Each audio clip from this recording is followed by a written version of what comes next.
Muchísimas gracias por seguir conectados en el Seminario Internacional de Gestión Jurídica y Derecho Público en su versión número 17.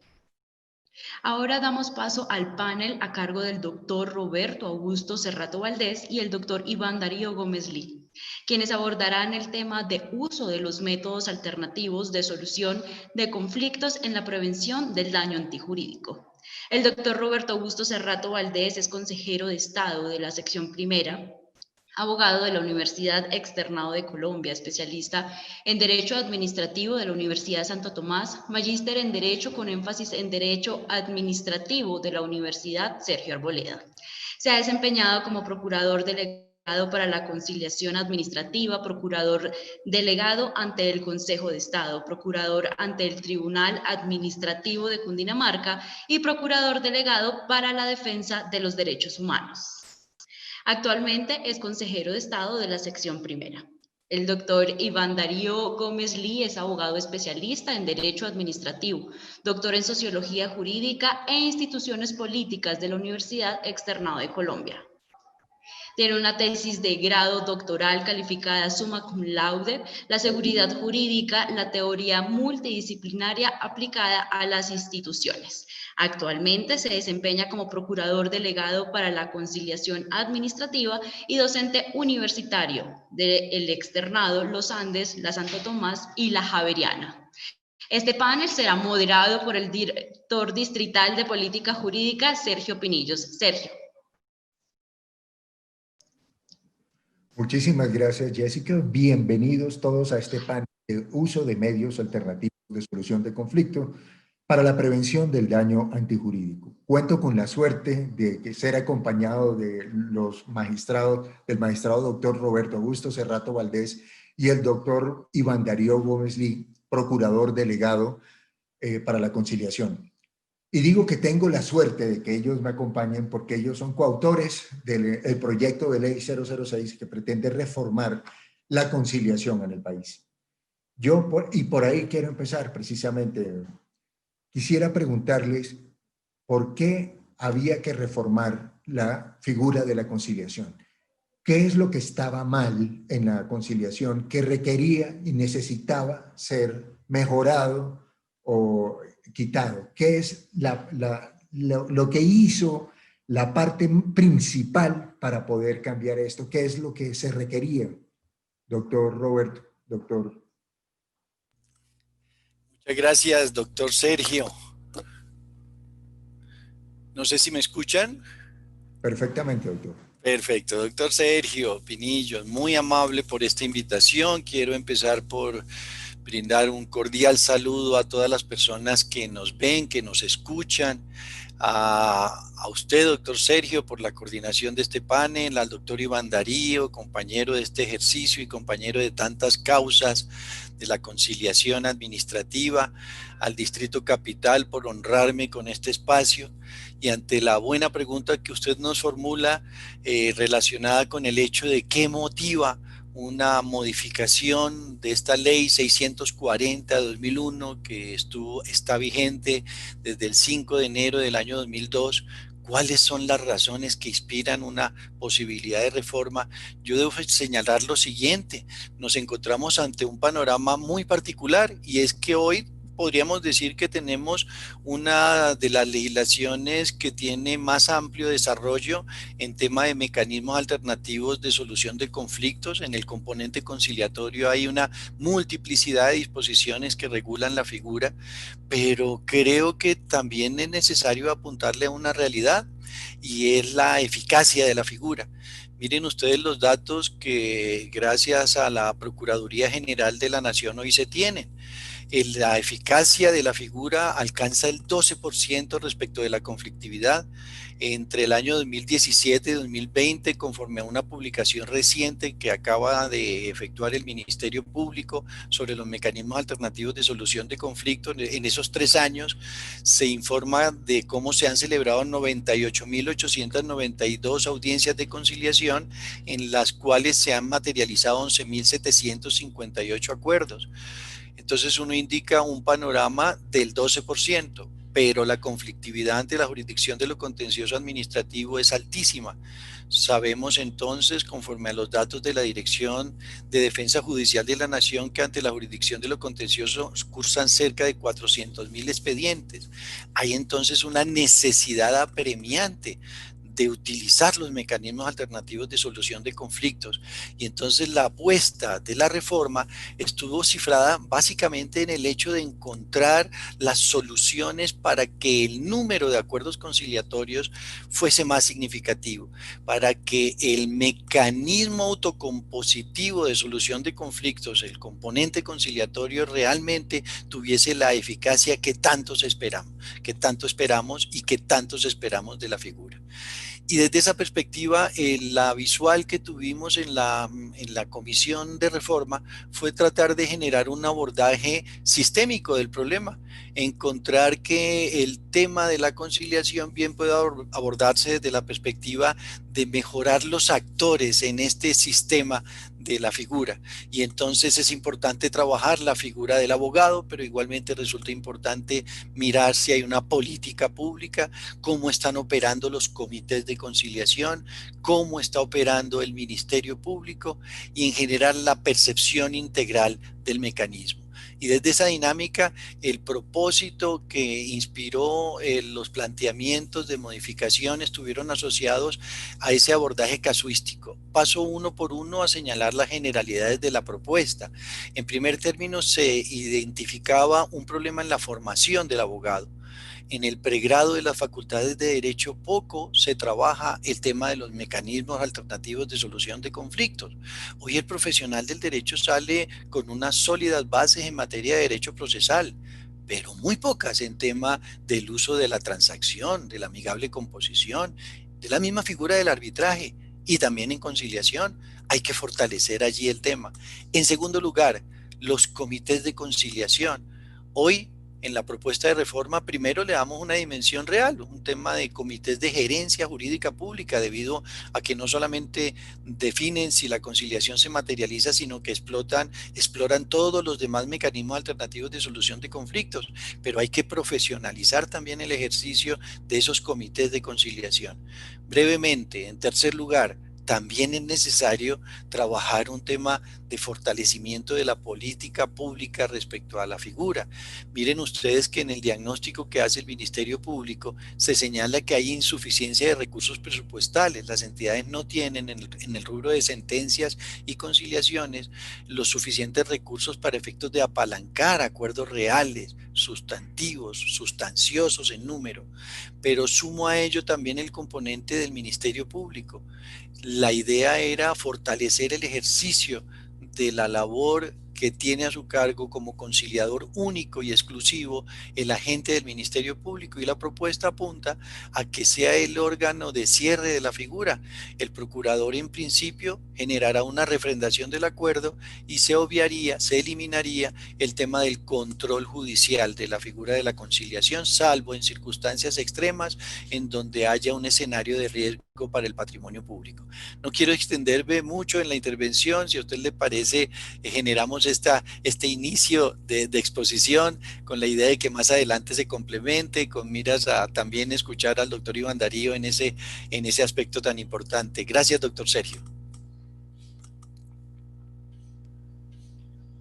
Buenas tardes para todos. Un saludo muy especial para mi compañero de panel, el doctor Roberto Cerrato. Es realmente un honor muy grande compartir los espacios académicos en estos temas con el doctor Cerrato, a quien muchos conocemos como el padre de la conciliación administrativa en Colombia, y yo que he estado 4 años en el cargo de procurador delegado para la conciliación, lo que hemos hecho es impulsar esa posta que el doctor Cerrato empezó a llevar con lujo desde la Procuraduría General de la Nación. Doctor Sergio, me encanta tenerlo aquí de moderador y esperamos también su participación activa, porque además usted tiene una gran experiencia y trayectoria, ha trabajado ni más ni menos que en la Agencia Nacional de Defensa Jurídica del Estado, y hoy en día en esta importante responsabilidad que, enhorabuena, pone el distrito en sus manos. Al distrito nuestros agradecimientos y reconocimiento, porque este evento anual en asuntos de defensa jurídica, de política pública, de prevención del daño, pues son muy valiosos y los valoramos muchísimo desde la Procuraduría General. Bueno, a mí me parece que el doctor Roberto hace el diagnóstico de los temas principales y las respuestas principales que estamos esperando de este proyecto de ley. Y creo que es muy oportuno este panel, toda vez que precisamente a partir de los comentarios, de los aportes que se realicen en desarrollo del mismo, seguramente los podremos llevar al ponente del proyecto de ley. Entre otras cosas, tenemos un diálogo con él el próximo martes, con el doctor Cerrato, con el viceministro de Justicia, con el doctor Osvaldo Giraldo. Entonces yo creo que, doctor Sergio, es más que oportuno este momento. Ustedes saben muy bien que estos proyectos de ley se van construyendo por el camino, y entonces este respaldo que le demos desde el distrito y de entes especializados va a ser fundamental. Yo, para no repetir la magnífica síntesis de la esencia del proyecto que hace el doctor Cerrato, voy a centrar mi planteamiento en dos ideas. Hemos pensado que en este proyecto de ley podemos tener la posibilidad de extender los efectos que hoy tiene la ley 1551 de 2012, que fue declarada ya exequible por la Corte Constitucional, en donde el requisito de la aprobación judicial de las conciliaciones desaparece. Eso ya desapareció desde hace 8 años en el ordenamiento jurídico colombiano, y ya la Corte lo declaró exequible. Esta es una ley en donde permite la conciliación en los procesos ejecutivos con la aprobación de los procuradores, sin aprobación o improbación judicial. Nosotros tenemos un índice de aprobación de las conciliaciones en la rama judicial. Hay años en donde nos aprueban el 99% de las solicitudes de conciliación que remitimos los procuradores que hacemos conciliación, el 99%. Y el peor año bajamos al 98%. Entonces ahí cabe hacerse la pregunta, ¿hasta dónde se justifica tener la instancia de aprobación judicial cuando la conciliación se podría agotar en la Procuraduría? Este planteamiento lo hemos considerado que debe ir acompañado de una medida muy importante, y es la posibilidad de presentar una revisión judicial del acto de aprobación e improbación que emita el respectivo procurador. Una revisión judicial que podría presentar, miren ustedes lo interesante, primero, la propia Procuraduría. Supongamos que yo estoy en un proceso de conciliación grande, representativo, donde digo, yo creo que esto va para conciliación, pero realmente mejor el estudio por parte del Tribunal de Cundinamarca o el Tribunal de Antioquia, por ejemplo. Para poner un ejemplo, en el caso de Hidroituango, ojalá así fuera, que llegáramos a punto de conciliación. Entonces, que exista la posibilidad que el propio procurador que gestiona la conciliación diga, mire, yo me voy a la etapa de revisión judicial. Pero además de eso, para que estén todos los actores, lo puede hacer también la Agencia Nacional de Defensa Jurídica del Estado. También lo estamos contemplando. Como estamos contemplando igualmente la iniciativa que lo puede hacer la Defensoría del Pueblo. Y por último, un actor muy importante, la Contraloría General de la República. Acabamos de tener, digo yo, en materia de conciliación, una victoria temprana. Resulta que el decreto legislativo que reestructura el control fiscal colombiano en desarrollo del acto legislativo, el acto legislativo es el 04-2019, el decreto legislativo es el decreto 403 de 2020. En ese decreto, en el artículo 67, quedó estipulado que la Contraloría General de la República puede participar de las audiencias de conciliación. Hoy en día nosotros podemos pedir la presencia de la Contraloría. Y como ahora el control es preventivo, en tiempo real, ello está en el marco del acto legislativo. Valga decir que ya la Corte Constitucional declaró exequible el acto legislativo y valoró la Corte que no hubo sustitución de la Constitución con el acto legislativo 04 de 2019.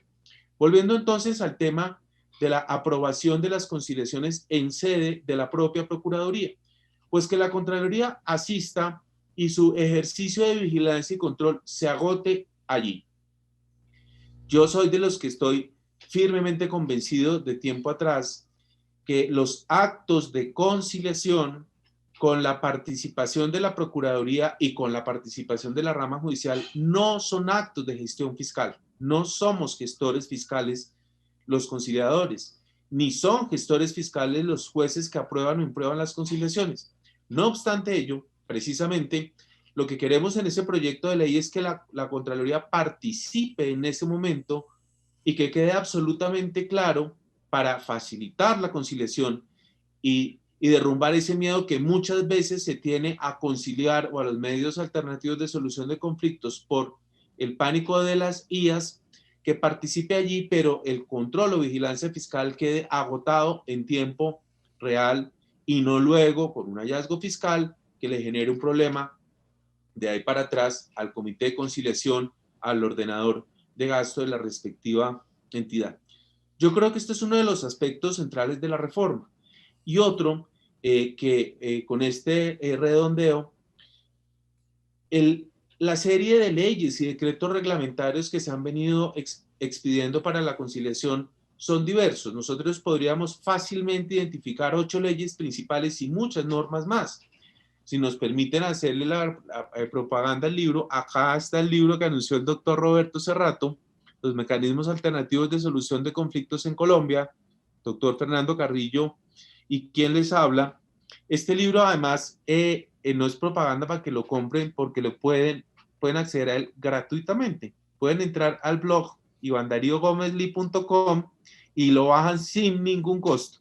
Pues bien, en este trabajo de compilación de este libro y de una publicación que hizo el doctor Cerrato hace aproximadamente 5 años con Legis, pues encontramos que es necesario tener un estatuto integral, sistematizar, armonizar, darle más identidad a la conciliación administrativa, determinar los principios.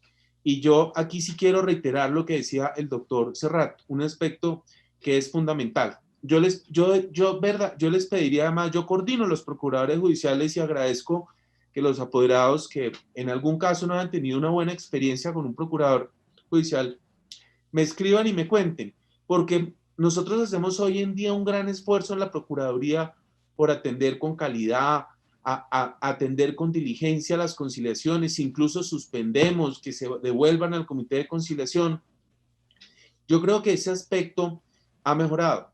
Creo que por lo que se está demorando la nación en pagar las sentencias, de pronto el distrito no está todavía tan demorado, ojalá no se ponga tan demorado, pero por el tiempo que se está demorando, pues hay abogados que esa cultura de la no conciliación para ganarse el pleito con una sentencia que se puede llegar a pagar 7, 8 años después. Estoy hablando de los tiempos de pago de la Fiscalía General de la Nación y del Ministerio de Defensa. Pues hoy en día el abogado que antes no quería conciliar dice: yo como que más bien me aseguro de una vez, porque es que cada vez se demora más y más, no solamente el proceso, sino después de la condena, el pago. Estoy hablando de la fila después de producida la condena. Entonces yo creo que esos factores estructurales están cambiando, no han desaparecido. Por lo tanto, sí es muy importante que el Congreso de la República valore que el Ministerio de Hacienda y Crédito Público sea comprometido en el tema de las apropiaciones. Es fundamental, como lo decía el doctor Cerrato.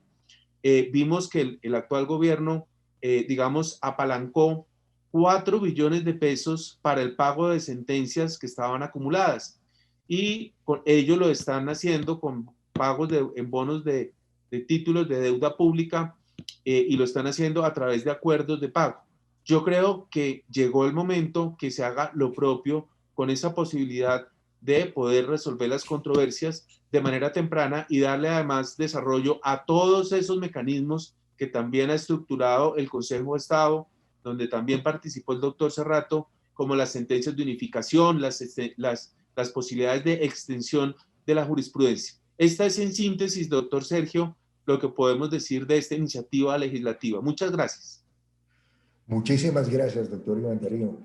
De lo que usted dice me genera una duda. tantas cosas que se han, digamos, se han hecho estudios sobre por qué no se está conciliando y mirar qué hay de fondo de parte de los comités de conciliación para lanzarse a llevar propuestas conciliatorias y de negociación. Y lo que usted decía, es el miedo a las IAS. Me pregunto si el hecho de quitar, a mí me parece que lo dinamiza y que descongestionaríamos la justicia quitando la referendación judicial. Si la hacemos como organismo de cierre, la Procuraduría no generaría, en primer lugar, un temor mayor a los comités de conciliación, y segundo, si estos comités de conciliación se podrían adaptar a una gerencia, a una cultura de gerencia jurídica, que es lo que se ha tratado de hacer, de cuál es la naturaleza jurídica de las decisiones que se toman en el comité de conciliación. Y lo último que quisiera lanzar aquí al panel en este segmento es, si la Contraloría va a participar refrendando estas conciliaciones, ¿se podría negar o podría haber un problema constitucional diciendo que su función no es coadministrar? Esas son las preguntas. Muchas gracias. Doctor Roberto, ¿o quiere que avance? Sí, avanza el doctor Iván Sí. y luego complemento si es del caso. Yo agradezco mucho la pregunta porque lo que hace es reafirmar la hipótesis que tenemos. Reitero, la Corte Constitucional ya se ocupó de la constitucionalidad de la ley que estableció la conciliación sin aprobación judicial y con aprobación única y exclusiva de la Procuraduría General de la Nación. Es decir, esto ya existe y tiene examen de constitucionalidad. Es la ley 1551 de 2012. Primer aspecto. Y también aquí valga decirlo, la Corte Constitucional ha considerado que el legislador tiene amplia capacidad normativa en materia de mecanismos alternativos de solución de conflictos.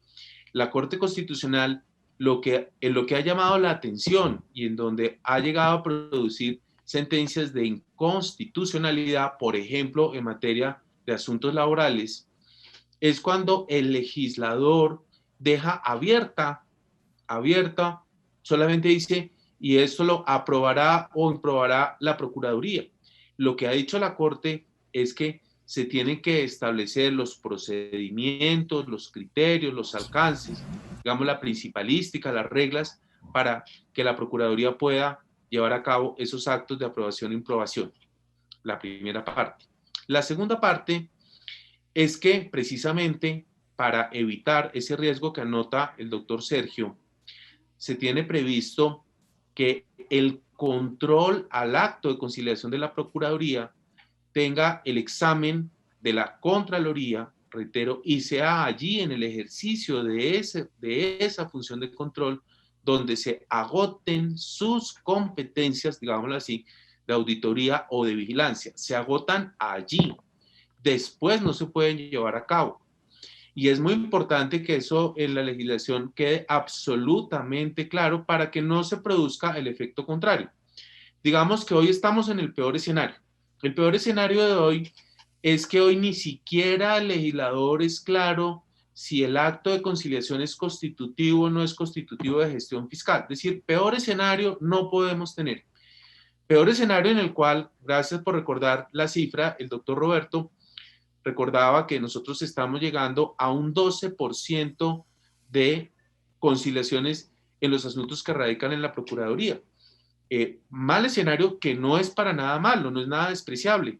Nosotros hemos logrado reducir las pretensiones en estos 4 años en cuantía de 660.000 millones de pesos en las conciliaciones extrajudiciales de lo contencioso. De pronto más adelante podemos hablar de los arbitrajes o de otros mecanismos, pero 660.000 millones de pesos hemos logrado reducir pretensiones. Lo digo, no es un escenario tampoco despreciable, porque sin duda que estamos contribuyendo con ese 12% a que son un 12% de causas que no llegan a la rama judicial. Son un 12% de causas donde el ciudadano va a tener una respuesta oportuna. Creo, doctor Sergio, que el escenario actual es muy débil y muy precario. Creo que estas iniciativas lo van a fortalecer y de verdad qué buenos esas anotaciones para nosotros seguir valorando las mejoras en el trámite del proyecto de ley. Muchas gracias. Muchas gracias, doctor Iván Darío. Quisiera preguntarles si la labor de los comités de conciliación, al lanzarse a producir, generar negociaciones al abogado, ¿este debe ser el techo de la negociación o se le va a dar liberar un poco al abogado? ¿Por qué lo digo? Yo quiero llegar a esto. Hay una figura que se llama la figura de la mediación. En la mediación, que no ha sido bien entendida, y no estoy diciendo la mediación no es un método alternativo de solución de conflictos, es una herramienta para llegar a uno. Si en la mediación se faculta a los negociadores a que lleguen a una negociación posterior y lleven esa negociación, vuelva otra vez al comité de conciliación, si una figura parecida en la conciliación para dinamizarla, no establecer antes de que haya una negociación, porque lo que hace el comité es, apenas le llega una fórmula conciliatoria, dice sí o no, pero no faculta que haya una etapa de negociación con el solicitante. ¿No sería posible debatir esta posibilidad? Doctor Sergio, qué buena pregunta que usted formula. Mire, yo le cuento la experiencia que tuve por haber estado ejerciendo el cargo de procurador delegado para la conciliación por más de 10 años. Creo que usted apunta a un asunto verdaderamente cardinal. Son las atribuciones que tiene el apoderado de la entidad en el marco de la audiencia de conciliación. El planteamiento que sostuve yo en aquella ocasión era muy similar a lo que usted está señalando. Al abogado se le tienen que dar unas instrucciones de cómo debe llegar a la audiencia, de si debe mantener o no una postura conciliatoria. ¿Quiénes se lo señalan? Pues los 5 integrantes de cabecera de los comités de conciliación, hoy ampliados por la presencia del abogado de la Agencia Nacional de Defensa Jurídica del Estado. ¿Y qué hacen entonces los integrantes de esta instancia administrativa? Le dan unas coordenadas muy precisas en punto a si vale la pena un reconocimiento de perjuicios materiales o si solamente negociamos los inmateriales y desde qué perspectiva generamos nosotros ese acercamiento. Pero insisto en un tema, y es que el abogado debe ser un simple vocero de las decisiones del comité de conciliación. Por ende, una vez se genera un espacio de avenimiento con el demandante, el solicitante de la pretensión, pues lo que debe hacer el abogado es validar esa materialización del acuerdo ante la instancia conciliatoria. Y hago énfasis en este aspecto por lo siguiente: dejar un juego amplio para que el abogado pacte también comporta un escenario que puede ser de mucho riesgo para efectos de afectación del patrimonio público. De allí entonces que qué bueno que el comité vuelva a generar un pronunciamiento al respecto. Mire, y es la misma ecuación que se maneja con la figura de la reconsideración. Cuando estábamos en Procuraduría concebimos la figura desde la siguiente perspectiva. Muchas veces la entidad llegaba convocada a la audiencia de conciliación y el abogado manifestaba simple y llanamente que no tenía postura conciliatoria y que no había ánimo conciliatorio.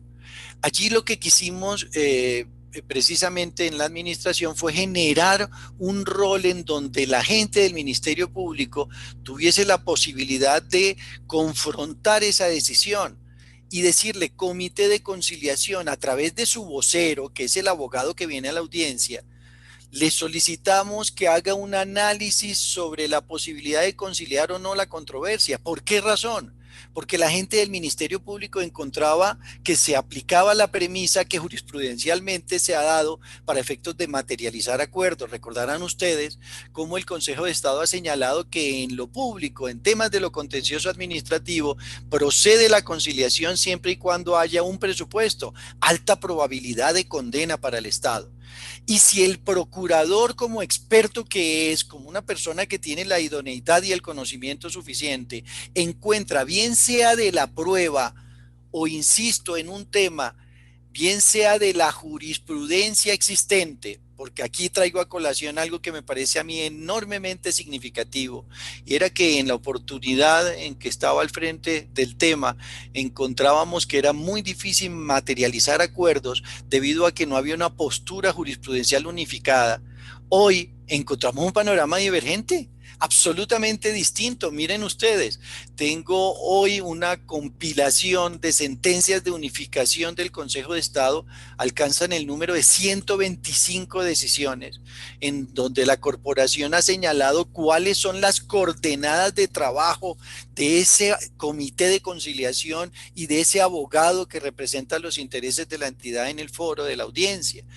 Desde esa dinámica, entonces, la relación no debe ser tan plana como hoy se presenta, en donde el abogado termina su pronunciamiento señalando que no tiene ánimo conciliatorio y se cierra la audiencia. No, existen muchas posibilidades de interacción. ¿Con quién? Pues con la instancia administrativa que el legislador concibió desde el artículo 75 de la ley 446 del 98, que es el comité de conciliación, que vuelve a tomar un rol, un juego muy importante, y debe ser, insisto en este punto, doctor Sergio, el que tome la decisión definitiva. 5 funcionarios del más alto nivel en la entidad.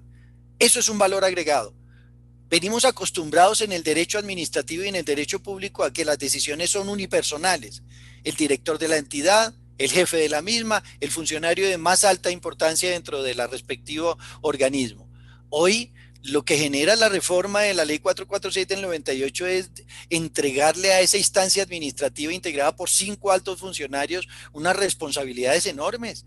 Y eso ha generado en punto de transparencia grandes beneficios, en punto de rigurosidad de la toma de decisiones grandes beneficios. Y desde esa perspectiva mi apuesta es que el centro de decisión sean los comités de conciliación, con una interacción importante por parte del abogado. Con eso espero haberle dado respuesta a su inquietud, doctor Sergio. Mi visión sobre el particular es esa. Muchísimas gracias, doctor Serrato. Me queda la sensación de que entonces, para poder mejorar el mecanismo de conciliación, la reforma que se está proponiendo es solamente una arista. Se debería entonces reformar varias de lo que decía el doctor Iván Darío hace unos momentos. Hay que reformar, dotar de más herramientas al funcionario público que está en el comité de conciliación, para que sus pronunciamientos estén blindados, o ustedes creen que es suficiente la reforma?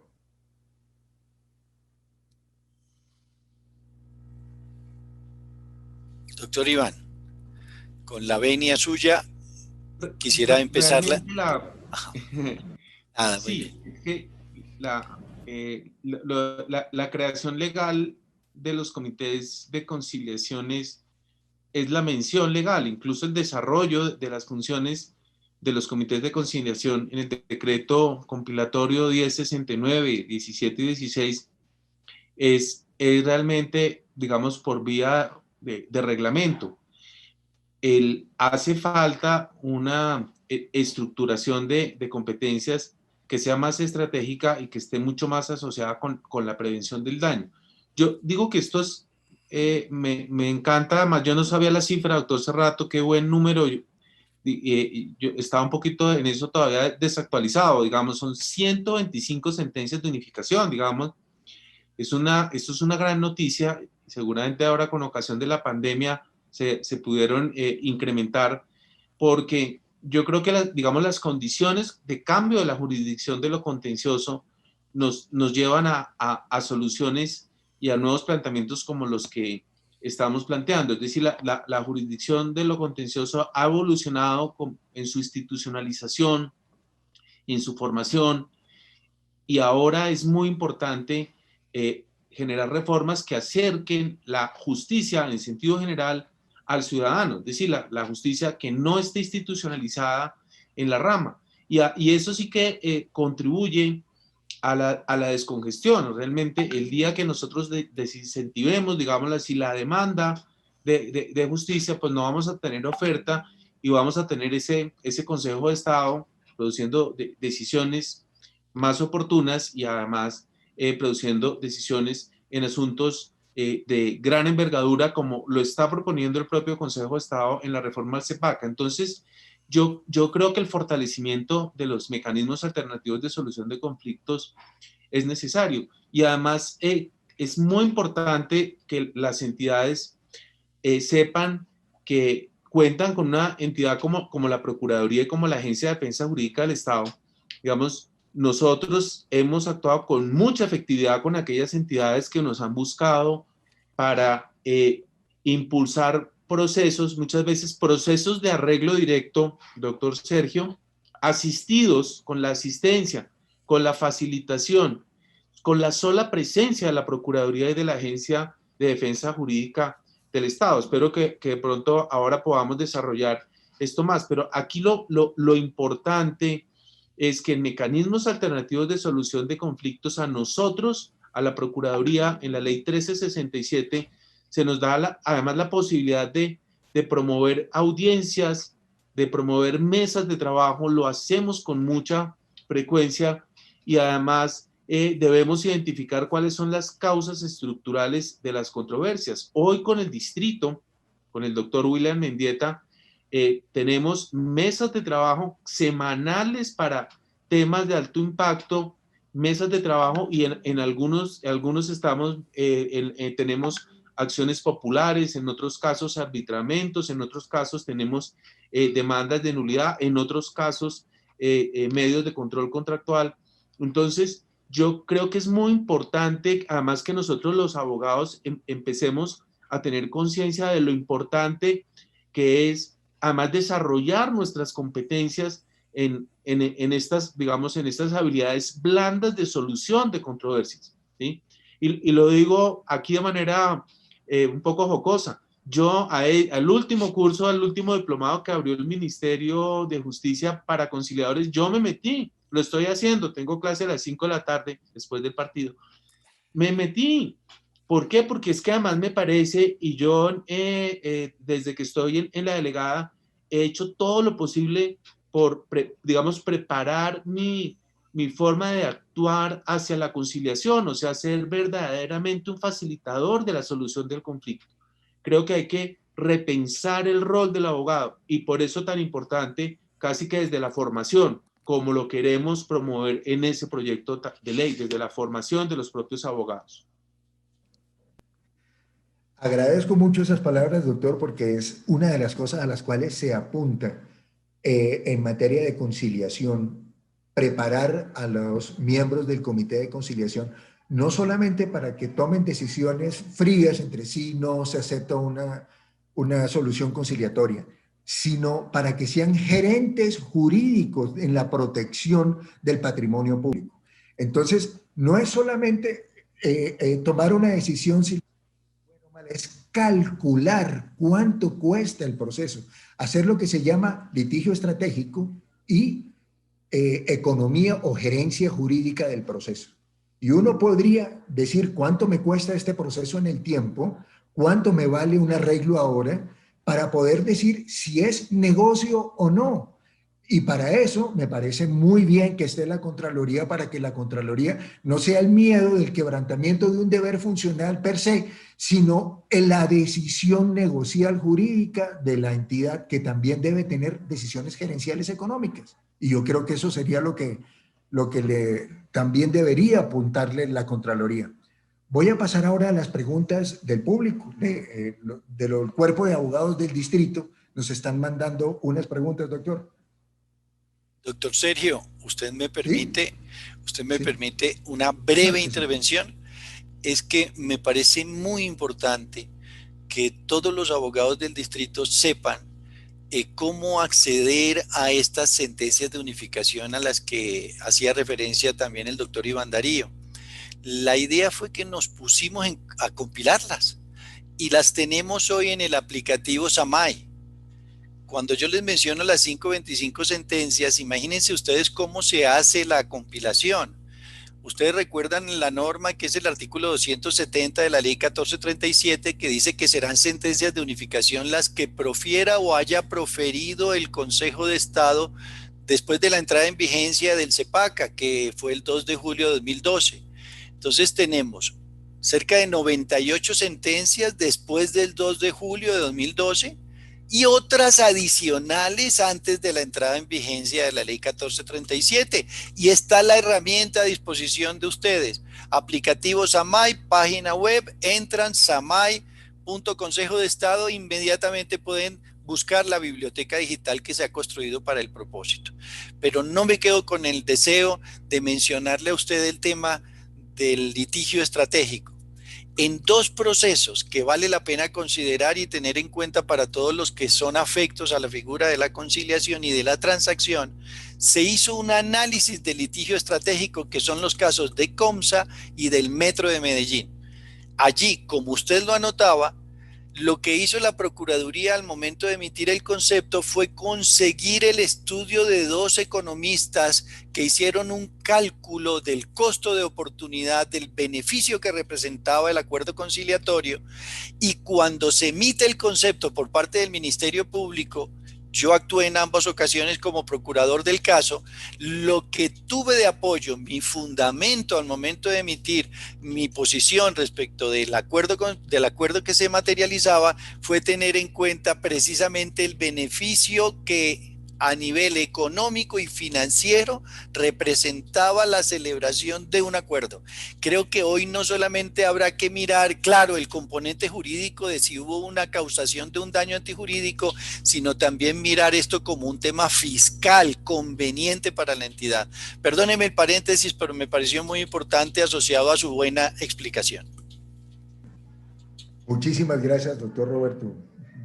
Eso ilumina a los abogados del distrito, que los orienta sobre dónde encontrar esas sentencias en el sistema SAMAI, que espero pronto estaremos firmando el convenio para poder utilizarlo, doctor. Sí, señor. Muchísimas gracias.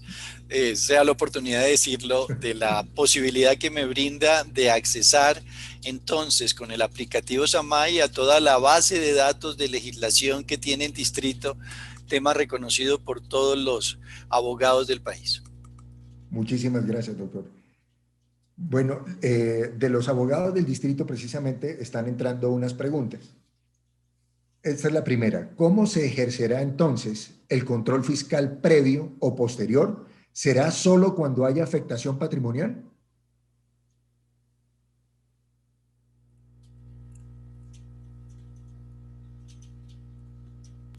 ¿Será para mí, doctor Roberto? Estoy convencido de que así es. Bueno, miren, yo, digamos, el control, no debemos hablar de control previo. El acto legislativo mantiene el control posterior como regla general, y lo que establece es un complemento que es el control preventivo y el control concomitante. Realmente, digamos, la regla de la Constitución del 91 fue demasiado excesiva. Incluso yo no tengo referentes en otros países que tengan una regla tan estricta, digamos, tan cerrada. Digamos, todos los órganos de control pueden ejercer funciones preventivas, las ejerce la Procuraduría. Lo que no debe hacer ningún órgano de control es coadministrar, y nadie está hablando de coadministrar ni de volver al control previo. Nadie está hablando que antes de celebrar un contrato haya finiquito del contrato, ni antes de realizarse un pago la Contraloría ejerce el pago. Hoy en día, para ciertas controversias, y voy a hablar del distrito en particular, una de nuestras mesas de trabajo que ha tenido mayor impacto fiscal fue con la empresa de transporte Transmilenio. Transmilenio es la segunda entidad en litigios en materia de arbitraje. La primera es la Agencia Nacional de Infraestructura, la Nación con la ANI. La segunda es Transmilenio. Y tenía 9 tribunales de arbitramiento. Y todas eran, digámoslo, identidad de causa e identidad de objeto. La estructuración del modelo contractual de los SITPs. Y empezaron a salir un laudo intermedio, uno a favor de Transmilenio, otro en contra. Y en ese escenario, la decisión que toma la empresa Transmilenio y los concesionarios, porque el modelo de SITP como estaba estructurado no era viable. Yo creo que ustedes recuerdan que incluso empezó a colapsar en algunas localidades en Ciudad Bolívar, por ejemplo, que incluso hubo algunos mítines ciudadanos y apedrearon, apedrearon el banco, la vivienda, como si la culpa fuera del banco, digamos que era el financiador. La situación era verdaderamente crítica. ¿Qué hicimos? Y esto lo hicimos con la participación directa del señor alcalde y de la gerente de la empresa. Ellos van a la Procuraduría con los concesionarios y nos dicen: queremos tener diálogo y conversaciones. Queremos que esté la Contraloría. Nadie está diciendo que la Contraloría va a ejercer control previo, no se preocupen. Muchas veces el sujeto vigilado dice: yo quiero que la Contraloría empiece a hacer de manera temprana su ejercicio de vigilancia. ¿Y aquí qué sucede? Se hace el acuerdo, se llega a los otrosis modificatorios, que luego llevaron al retiro de las demandas que estaban en sede de los tribunales de arbitramiento. Se hacen mejoras sustanciales, además, en el modelo de transporte, calidad, es decir, aquí la Procuraduría y la Contraloría siempre, digamos, defendiendo el interés general del patrimonio público, pero también la viabilidad del modelo para los concesionarios.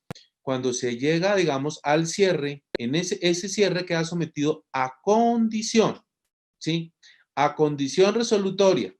Si la Contraloría formula hallazgo, se deshace todo, ¿ya? Se deshace porque ¿qué podemos hacer, digamos? Porque la gerente de la empresa no iba a poner en riesgo su propio pellejo y su propio patrimonio.